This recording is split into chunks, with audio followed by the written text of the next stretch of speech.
Welcome again to today's episode on this channel. There's something going on. We're all hearing about it. Justifications have been given why this is a circulation. We'd like to know what are the pros and the cons. So today, be ready to listen while we also await your comments on this burning topic, which has to do with genetically modified organisms, what you call GMO. Beside me is an expert in this field. So I want to welcome you, Mr. Jelani Abubakar. Welcome to this channel. Thank you for having me, Dr. Mrs. Okunlola. Once my boss, always my boss. So like you rightly said, I'm Abubakar Jelani Abubakar. She introduced me as an expert, but I don't like seeing myself as an expert. Yes. Oh, yeah. In agriculture, I'm widely trained, formally and informally, and practicing as well.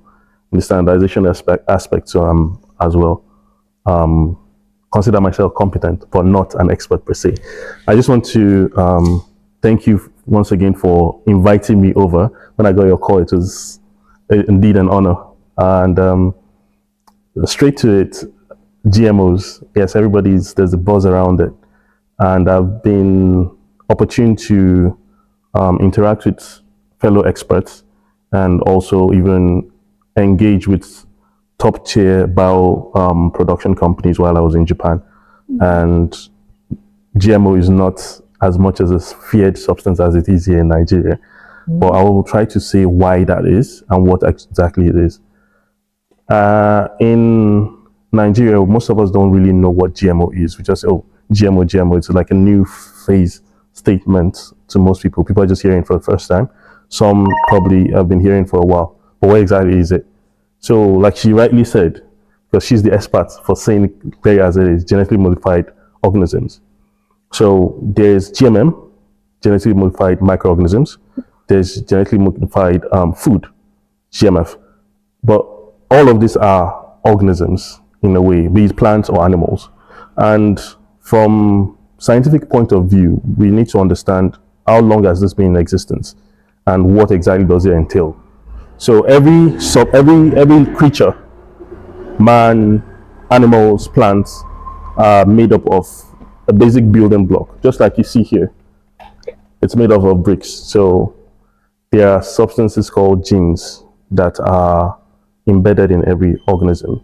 And these are the things that tell if this building will stand. For instance, the kind of blocks we use will tell us if it will stand. And in organisms, it will tell if I'll be big and buffy, the kind of genetic makeup I have imprinted in me. And the rise and bind, for instance, the genetic makeup will tell if it's going to be long grain, short grain, or otherwise. So the traits that a creature will express will depend on the kind of genetic makeup it has. So the modification part, so genetically modified organism, the modification part is what is causing this level of concern. So we believe, there are substances, especially for those in the religious bit, permit me to go into that part. Nigerians have highly religious people, so we believe, yes, you shouldn't tamper with what your creature has made, right? So that's where most people are feeling, the modification. So modification, how long has this been on and what exactly does it entail? So the part of GMO right now everybody's talking about is the fact that it's highly precise. That's what separates it from your usual, say, hybridization. So pollinating a plant in the wild to come up with new traits. So we want to have bigger yam tubers, for instance. How do we ensure that we get it? So genetic modification ensures that we are precise in what we get, the end result. And this is usually done in the lab. Probably that's one of the things that causes the scare amongst our people. And personally, I like to be very neutral. Yes, for every action, there'll be an equal and opposite reaction from scientific point of view.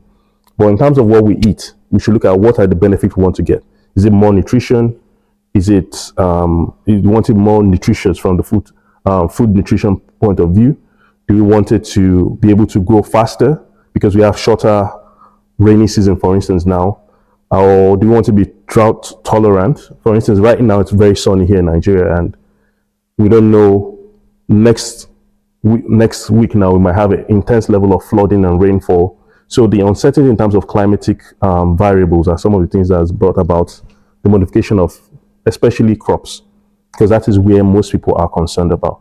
But in essence, both animals or crops, the alteration or editing, in scientific term they say genetic engineering, the modification of this gene, the replacement, introduction of either from the same species or other species. I'll give you an example.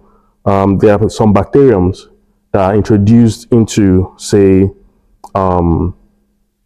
plants directly to ensure that they are more resistant to a pest. So you have aphids, for instance, in my pepper farm. One of the biggest problem is aphids. So you will spend so much, you create a greenhouse now. Our forefathers didn't have to do that. So because of change in the ecological system, there are different challenges different crops are facing, different challenges different food that we grow on a daily basis are facing. So there's need to come up with solutions. So some scientists have come up with, say, genetic modification now, but it's been in existence for a long time. Really? Yes. From historical context, I don't know, you know, grafting. When you grafting, we do that here in Nigeria too. Grafting oranges to get a new form of, say, a feature. Probably your orange used to be big and very smooth, but now you want a rough orange and you want it to be more juicier. You graft from one with this trait you want, put it in this, and you get that's been in existence for a long time. In my own faith, I'm a Muslim, by the way, there were historical records of even the prophets seeing it at first and saying, oh, we call it adit, seeing it and saying, oh, why are you people doing this? They said, oh, to get better yield. And that adit is said to have said, the prophet said, stop it. And he went away. Then there was scarcity of food. Then he asked what happened. They said, oh, because they stopped this. He said, oh, he only said that from his personal perspective, not saying it from a prophetic angle, like, oh, there's a commandment that you should stop it. So if it has a benefit, you can see the benefits, you can go ahead. But I'm just from a personal perspective. So if there's a benefit to something, go ahead, do it. That's from the religious angle. But from a scientific angle, we should be looking at, is it safe for consumption? So you alter the gene or you draft, for instance, as back then. Is it safe after it is brought up a new orange, for instance, and we squeeze and it's more juicy, it's bigger, it's richer? Is it more nutritious? Is it going to cause us to be sick? If it's going to cause us to be sick, by all means, stop it. So that's why I've been privileged to draft up dossiers for submission to the FDA on behalf of some people, and even done intensive research into EFSA, that's the European Food Safety Authority, in terms of submission. Genetically modified organisms that are used in making different things now, they're overseas, in Japan, in Europe, in the Americas, but they go through an approval process. So you need to be able to prove to the authorities that this is safe for consumption. And I believe the same is going on in Nigeria as well. There are about 3 different agencies saddled with ensuring before an organization goes into GMO production, they need to submit a dossier that proves scientifically what sort of assessment has been done. So they need to do a risk assessment and tell, okay, this is the risk level or otherwise. I don't want to go too deep into that, so I don't speak for them. Yes, speak for them. Yes. So safety is what we should be concerned about. So if you have evidence that yes, this modification of this kind of organism, say orange as a crop, for instance, is dangerous because probably it causes this or causes that, you should be able to say no. So how do you say no? Bring it to the light and show to the world. I'm not a firm believer of spreading fear-mongering. So, but I'm a firm believer of spreading facts. So if there are facts about that, spread it, let people know.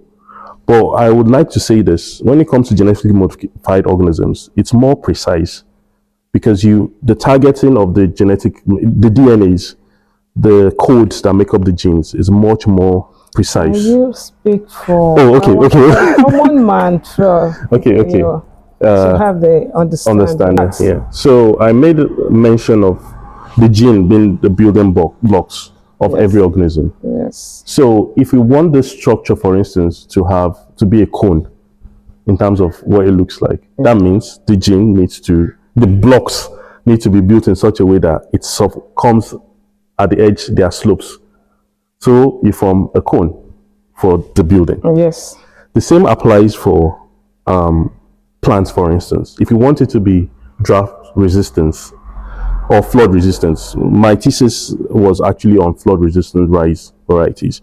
So what we realize is there are particular traits, don't let me use scientific term. Okay, there are particular characters that are embedded in the genes, so the building blocks.